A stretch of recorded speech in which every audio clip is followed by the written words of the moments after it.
ang epekto ng 6.9 magnitude na ito. Pumunta po tayo ng Small Task Force sa Sakya, yung kanilang fire operations sa naman. Ang nais ng mga pakit ang mga para makapagsimulang muli. Nasa state of public emergency na po ang buong Pilipinas dahil sa coronavirus disease 2019.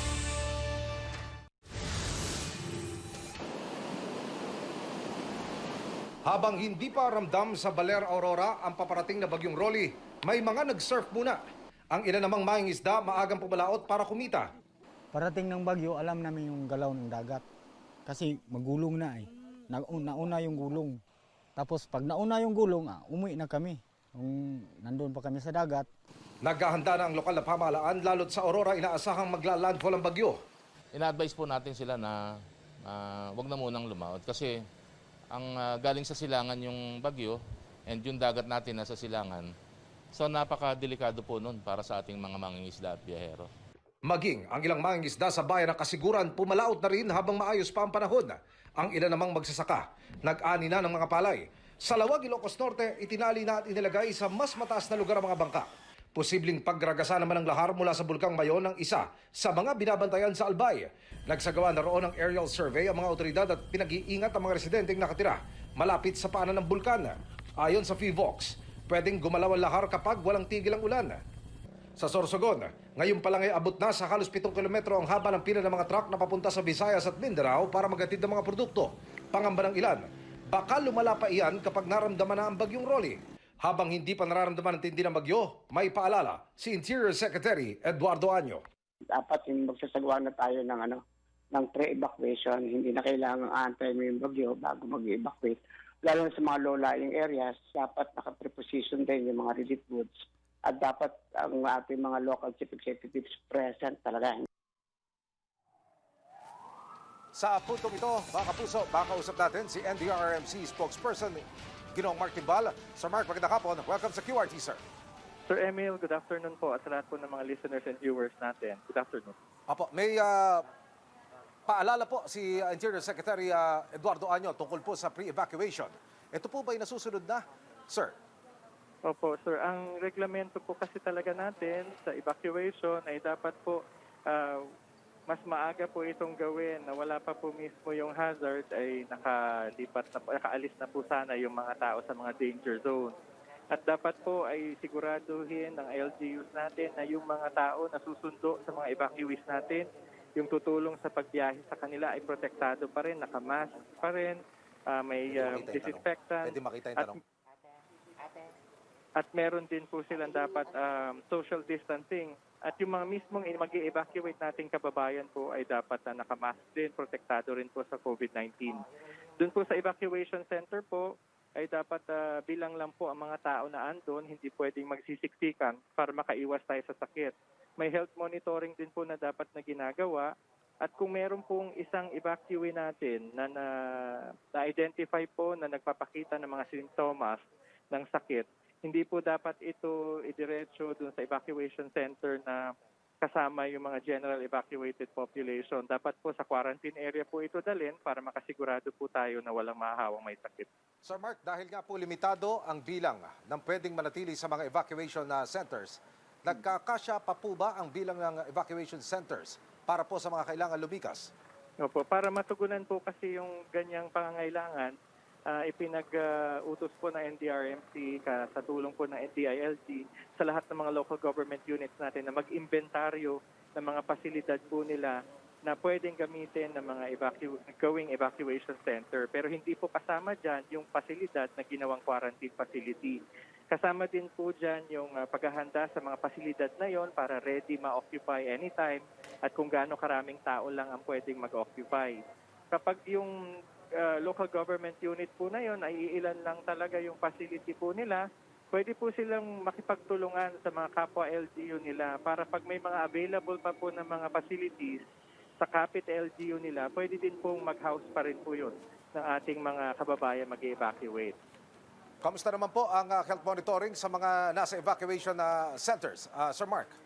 So far po, wala naman po tayong natatanggap na ulat ng mga pagkakasakit sa mga evacuation center na na-occupy nito mga kababayan natin dahil kay Bagyong Quinta. At ngayon din po, nakakasana rin yung ating mga kasama na health officers from DOH para ipagpatuloy ang pagmamonitor at kasama na din yung compliance ng mga LGUs natin sa pangangalaga ng mga kababayan natin doon sa evacuation center. Sir Mark, sabi po ng Pag-asa, lalakas pa itong bagyong Rolly.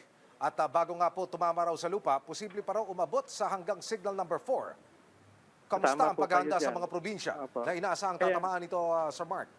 Tama po kayo dyan. Kasalukuyan nga, Sir Emil, ngayong mismo nagaganap ang isang pre-disaster risk assessment meeting ngayon dito sa NDRMC.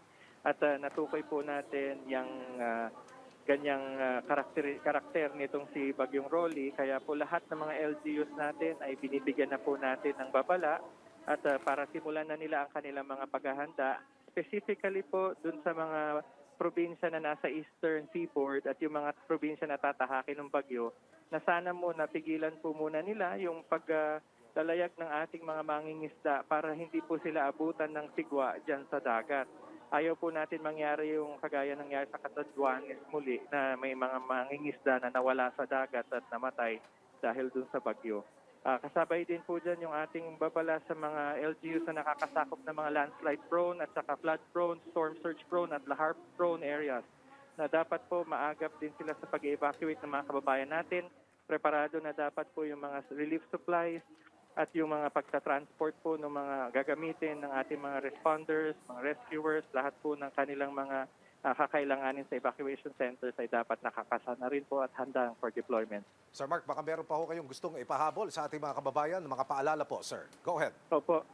Sir Emil, salamat. Mga kababayan po natin, dahil ito po ay panahon ng bagyo, panahon ng La Nina at panahon ng COVID-19. Dapat po triple ang ating paghahanda at pangangalaga sa ating sarili. Pag sinabi po ng ating LGUs na dapat pong lumikas na tayo, huwag po tayo mag-atubili at sumunod po tayo maghanda at dumiretso na po sa evacuation center. Pero siguraduhin po din natin na meron po tayong face mask or face shield, ang physical distancing para makasigurado tayong hindi magkakasakit sa COVID-19. Ito pong lahat ng ito ang magiging susi sa ating kaligtasan at matatawid po natin ito pong hamon po ng Bagyong Rolly. Sir Emil, maraming salamat po. Mga kapuso, tagapagsalita ng NDRRMC, si Ginoong Mark Timbala. Sir Mark, maraming salamat. Magandang hapon po. Thank you, sir. Good afternoon. Mga kapuso, dalawang bagyo nga po ang binabantayan ngayon ng Pag-asa. Ang una, ang Typhoon Rolly na pumasok ng PAR kahapon. Huli itong namataan ng Pag-asa 1,100 kilometers silangan ng Central Luzon. Taglay nito ang lakas ng hangin na hanggang 165 kilometers per hour. Wala pang nakataas na tropical cyclone wind signal sa alinmang panig ng bansa. Palapit na rin sa PAR ang bagyong may international name na Atsani. Namataan iyan sa layong 2,150 kilometers silangan ng Mindanao. Isa po itong tropical storm at posibleng pumasok ng PAR sa linggo, November 1 o sa Lunes. Sa pagpasok ng nasabing bagyo na tatawagin namang Shoni, inaasahan namang magla-landfall ang bagyong Rolly sa Quezon Aurora area, saka po ito tatawid ng Luzon. Base sa rainfall forecast ng Metro Weather, asahan ang pag-uulan sa ilang bahagi ng Palawan at Mindanao umaga po bukas. Pagsapit ng hapon at gabi, uulanin na rin ang Bicol Region at ilang pampanig ng Calabarzon, Mimaropa at Visayas. Sa darating na linggo, makararanas na rin ng ulan ang Bicol at ilang bahagi ng Cagayan Valley, Visayas at Mindanao. Dito sa Metro Manila, higit na mataas ang tsansa ng ulan sa linggo dahil sa Bagyong Rolly. Dahil naman sa northeasterly surface wind flow, magiging maalon at delikado para sa maliliit na sasakyang pandagat na pumalaot sa mga dagat ng Ilocos Provinces, Cagayan Valley, kasama ang Batanes at mga isla ng Babuyan, pati sa Isabela, Aurora, Eastern Seaboard ng Quezon, kasama po ang Pulillo Island, northern coast ng Camarines Provinces, at northern at eastern coast ng Catanduanes. Magiging maalon din sa eastern seaboards ng Visayas at ng Mindanao at iba pang baybayin ng Luzon. Naghahanda na rin ang Quezon Province na tinutumbok ng paparating na Bagyong Rolly. May pag-ulanang nararanasan sa bayan po ng Infanta ngayong araw. Pero ayon sa Pag-asa, epekto iyan ng northeasterly wind flow na galing sa papalapit na Bagyong Rolly. Sa mga susunod na araw, inaasahan ng mga pag-ulan at malakas na hanging dala ng Bagyong Rolly. Maigpit na ang pagbabantay ng lokal na pamahalaan lalo sa mga coastal area, pati ang mga lugar na mataas ang banta ng baha at landslide. Posible ring magpatupad ng preemptive evacuation. Umakyat sa 22 ang bilang ng mga namatay sa pananalasa ng Bagyong Quinta. Ayon sa NDRRMC, Galing ang mga nasawi sa Calabarzon, Mimaropa, Bicol Region, pati na sa Western at Central Visayas. 39 ang nasugatan at may 4 pang nawawala. Mahigit 100,000 pamilya naman ang naapektuhan ng bagyo sa 7 rehiyon sa bansa. Ang mga nasirang infrastruktura tinatayang aabot sa halos 300 milyong piso. Kabilang sa mga winasak ng bagyo ang nasa 50,000 bahay. Hindi na nakapalag si John Paul Cipres ng posasa ng mga otoridad sa tabing kalsada ng Batangas City. Siya ang number 8 sa listahan ng mga wanted sa probinsya. Wanted po siya para sa kasong carnapping. Ayon sa pulisya, sangkot si Cipres sa serya ng pagnanakaw ng mga motorsiklo. Wala po siyang pakayag. Isang Korean fugitive na miyembro umano ng International Syndicate ang arestado sa Laguna. Nahulihan pa siya ng mahigit 2 milyong pisong halaga ng droga. Narito ang report ni Marisol Abduraman. Okay, bubuhanan ito pares ha? Yes. Criminal case number 24569-71. Yeah. Okay? The Municipal 3rd Judicial Region, Branch 47, San Fernando, Pampanga. Are you Park Wang Yeol? Ha? Park Wang Yeol? Yes. Hindi na nakapalag ang Koreanong si Park Wang-yeol nang arestuhin ng mga operatiba ng Regional Special Operations Group ng NCRPO sa Laguna Miyerkules ng gabi. Si Park ay wanted para sa 3 counts ng murder. Ang kanya raw mga biktima, kapwa niya, Koreano. Is it true you have a murder case? That's why you were arrested? I only little can understand English. 300,000 pesos ang patong sa ulo ni Park na 2 beses nakatakas sa kulungan. Una, sa detention facility ng Bureau of Immigration sa loob ng NCRPO at ang pangalawa sa Tarlac. Escape prisoner siya. During hearings, yun ang opportunity niya na nakatakas ulit. Hindi naman ito itinanggi ni Park na nagkwento pa kung paano siya nakatakas. Restaurant, CR, window, jumping. Nakuha kay Park ang 300 gramo ng shabu na nagkakahalaga ng mahigit 2 milyon pesos para Fernalia at iba pa. May nakuha ring passport ni Park pero peke raw ito dahil sa halip na Korean, Chinese ang nakalagay. Ayon sa impormante, pang sariling gamit lang daw ni Park ang mga nasabing shabu pero sangkot din daw siya sa pagbebenta. Nasusustain niya yung kanyang buhay, yung activity niya or lifestyle niya, nasusustain niya. So meron siyang pinagkakukunan ng finance.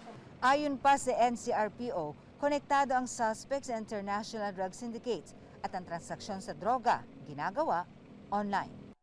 Sa video nga na na-recover ng mga otoridad, kita ang milyong-milyong pera na binibilang ng kanyang grupo. Meron din Korean won at daang-daang gramo ng shabu na tinitimbang. Korea at Amerika raw ang market ng grupo ni Park. Marisol Abduraman, GMA News.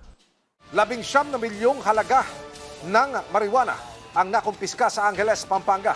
Mahigit 100 bricks at 16 na vacuum-sealed plastic na pinatuyong dahon ng marijuana ang nakuha sa mga suspect na sina Chris Ramos at live-in partner niyang si baby girl Miguel. High-value target daw si Ramos na pinagkukunan umano ng ilegal na droga ng mga naunang nilang nahuli. Itinanggi naman ni Ramos na kanila ang mga nakuhang ilegal na droga. Walang pakayag ang kanyang kinakasama. Nakadetini na ang mga suspect. Mananatili pa rin daw sa General Community Quarantine ang Metro Manila at 6 pang lugar sa bansa hanggang matapos ang Nobyembre. Ayon kay Presidential Spokesman Harry Roque, tapos na po ang period na ibinigay sa mga lokal na pamahalaan para umapela. Bukod sa Metro Manila, GCQ din ng Batangas, mga lungsod ng Iloilo, Bacolod, Tacloban at Iligan, pati na ang probinsya ng Lanao del Sur. Wala rin pagbabago sa Community Quarantine Classification sa iba pang lugar sa bansa na naka-modified GCQ. Kinansela na po ng Department of Transportation ang nauna nilang inanunsyong suspensyon ng operasyon ng MRT-3 ngayong weekend. Ayon sa pamunuan ng MRT, iuurong na muna nila ang temporary shutdown na gagawin dapat simula bukas hanggang sa November 2. Ito raw po ay bilang pag-iingat sa bagyong Rolly.